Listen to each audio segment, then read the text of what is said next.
प्यारे बच्चों, कल हमने जान लिया था कि जल हमारी जीवन रेखा है।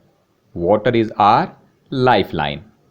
पानी हमारे दैनिक जीवन के लिए कितना महत्वपूर्ण है। बिना पानी के जीवन संभव नहीं है। जल बचाने के लिए हम हर वर्ष 22 मार्च को विश्व जल दिवस मनाते हैं। We celebrate world water day every year on 22 of March. उसके बाद हमने जाना था कि जो दूषित जल होता है, जो प्रयोग किया हुआ हमारा पानी होता है, उसमें कौन कौन सी अशुद्धियाँ होती हैं। कोई कार्बनिक अशुद्धियाँ, अकार्बनिक अशुद्धियाँ, जीवाणु या अन्य सूक्ष्म जीव। आज हम जानेंगे कि उसी पानी को शोधन करके, साफ करके कैसे दोबारा यूज़ किया जा सकता है। जल शोधन एक घटनापूर्ण यात्रा। Water freshens up an eventful journey. प्यारे बच्चों, आप सभी ने देखा होगा कि हमारे घरों, स्कूल्स, सार्वजनिक भवनों को साफ पानी की आपूर्ति के लिए पाइपों का जाल बिछाया होता है, जिसके जरिए हमारे घरों तक साफ पानी आता है। लेकिन एक और पाइपों का जाल होता है, ऐसा जाल जो हमारे द्वारा प्रयोग किए गए पानी को बाहर ले जाता है। As you know, in our home, schools and public buildings, generally a set of pipes brings clean water to us, and there is another set of pipes that takes away waste water. और पाइपों का वो जाल जमीन के अंदर होता है। अगर हम जमीन के अंदर उस जाल को देख सकते तो हमें बड़े और छोटे पाइपों का एक जाल दिखाई देगा, जिसे हम सीवर कहते हैं, जो मिलकर मल विसर्जन की व्यवस्था करता है। यह एक परिवहन तंत्र की तरह है जो बहते हुए मल को उसके उद्गम स्थल से निपटान के स्थान तक अर्थात उपचार संयंत्र तक ले जाता है। The network of big and small pipes through the ground is called sewer, forming the sewerage.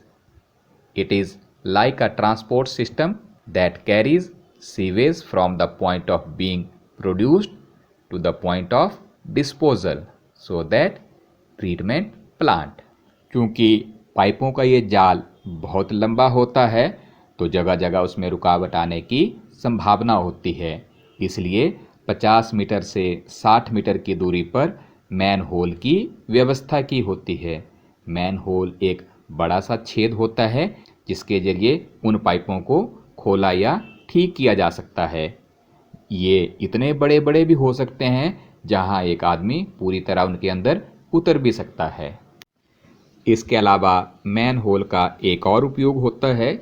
सीवरों में जहां पाइपें आपस में जुड़ती हैं, उन स्थानों पर भी मैन होल पाए जाते हैं, या कहीं उनका दिशा परिवर्तन होता है, पाइपों की दिशा मुड़ती है, तो ऐसे में वाहित मल को आसानी से आगे ले जाने के लिए हम मैन होल का उपयोग करते हैं। आइए अब हम अपने घर, स्कूल या किसी सार्वजनिक स्थान से वाहित मल के पथ का अध्ययन करें। इसके लिए सबसे पहले वाहित मल के पथ का रेखा चित्र बनाएं। इसका अर्थ है कि वाहित मल की पाइप कहाँ कहाँ से होकर गुजर रही है, उसका आप एक रेखा चित्र बनाएं। जैसा कि आप चित्र में देख रहे हैं, ये वाहित मल के पथ का चित्र है जो कि राजकीय माध्यमिक पाठशाला सुमनीधार का है। आप भी ऐसा रेखा चित्र बनाएं और इसी रेखा चित्र में आप घूम घूम कर जितने भी मैन होल हैं उनकी संख्याओं को ज्ञात करें। आप देख रहे हैं कि मैन होल वही हैं जहां पाइपें आपस में जुड़ रही हैं या पाइपें दिशा बदल रही है। तो आपका दूसरा काम है मैन होलों की संख्या ज्ञात करना। हमारा तीसरा काम है किसी खुली नाली के साथ साथ चलें और देखें कि वह कहाँ जाकर ख़त्म होती है, उसके इर्द गिर्द कौन कौन से जीव पनप रहे हैं, किस तरह के पौधे पैदा हो रहे हैं, वहाँ से कैसी दुर्गंध या बदबू आ रही है। ये सब आप नोट करें और अपनी कॉपी में लिख लें। आइए अब करते हैं प्रदूषित जल का उपचार, ट्रीटमेंट ऑफ पॉल्यूटेड वाटर। इसके लिए हम एक क्रियाकलाप करेंगे। कांच का एक बड़ा सा जार ले लें और उसे 3/4 भाग तक पानी से भर लें। 3/4 parts of that jar fill with water. इसमें कुछ घास के तिनके, संतरे के छिलके, सब्जी के छिलके या कोई अपमार्जक या स्याही डाल सकते हैं। अब जार को अच्छी तरह से ढक्कन लगा लें और अच्छे से हिलाएं। हिलाने के बाद इस मिश्रण को 2 दिन तक धूप में रखें। 2 दिन बाद फिर से मिश्रण को हिलाएं और थोड़ा सा नमूना परख नली में लें और देखें कि उसकी गंध कैसी है। आइए हम आपको अपना एक फ़िल्टर संयंत्र बनाना सिखाएं। इसके लिए प्लास्टिक की बोतल के कुछ टुकड़े काट लें और एक लकड़ी के टुकड़े पर उन्हें उल्टा लटका दें।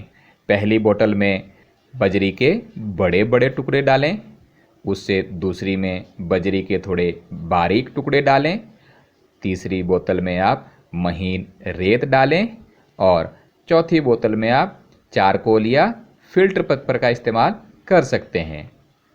इसके बाद जो आपके पास दूषित जल है, जब आप उसे पहली बोतल में डालेंगे तो जो मोटी मोटी अशुद्धियां हैं वो पहली बोतल में ही रुक जाती हैं, क्योंकि यहाँ बजरी मोटी है। उसके बाद जब ये पानी दूसरी बोतल में जाता है तो थोड़ी बारीक अशुद्धियां उसमें रुक जाती हैं, क्योंकि अब हमारे पास बजरी बारीक है। उसके बाद और पतली अशुद्धियां रेत वाली बोतल में रुक जाती हैं। इन तीनों को करने के बाद जब चौथी बोतल में आपका पानी जाता है तो काफ़ी हद तक वो साफ़ हो चुका होता है। अब हम इसमें फ़िल्टर पेपर या चारकोल का इस्तेमाल करते हैं, जिससे पानी बिल्कुल ही साफ़ निकल कर आता है, क्योंकि चारकोल में छोटे छोटे छिद्र होते हैं, पोर्स, जिससे वो साफ़ होकर निकल कर आता है। आइए आपको दिखाते हैं फिल्ट्रेशन का पूरा प्रोसेस। इसके लिए एक फ़िल्टर पत्थर लें, पहले उसे आधा मोड़ लें और फिर उसे एक बार और मोड़ें। इसके बाद आप इसको खोलकर 3 लेयर एक तरफ और 1 लेयर एक तरफ रखें और हमारे पास एक कीप जैसी आकार का फ़िल्टर बन जाएगा। अब इसे कीप में लगा लें और हमारे द्वारा किए गए शुद्ध पानी को इसमें धीरे धीरे डालें।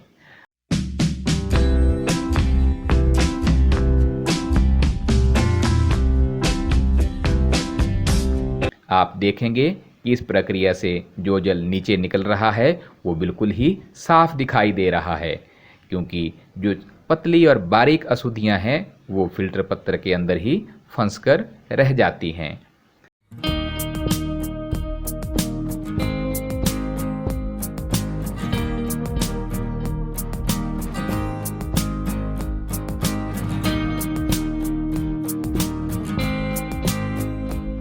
आप देख भी सकते हैं, एक तरफ बिना फिल्टर किया हुआ पानी है और दूसरी तरफ फिल्टर किया हुआ जल है। दोनों में अंतर स्पष्ट दिखाई दे रहा है। अभी भी हम इस जल को पूरी तरह उपयोग के योग्य नहीं मानते हैं, इसलिए इसका हम क्लोरीनेशन करते हैं, यानी कि इसमें क्लोरीन का उपयोग करते हैं।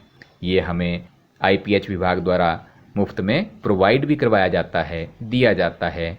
इसे जब हम जल में डालते हैं तो जो केमिकल रिएक्शन इसके द्वारा होता है, उस वजह से जो दूसरी अशुद्धियां होती हैं जो हमें दिखाई नहीं देती है, कोई कंटेमिनेशन होती है, वो भी दूर हो जाती है और अंत में जब जल बचता है वो बिल्कुल शुद्ध होता है और पीने योग्य होता है।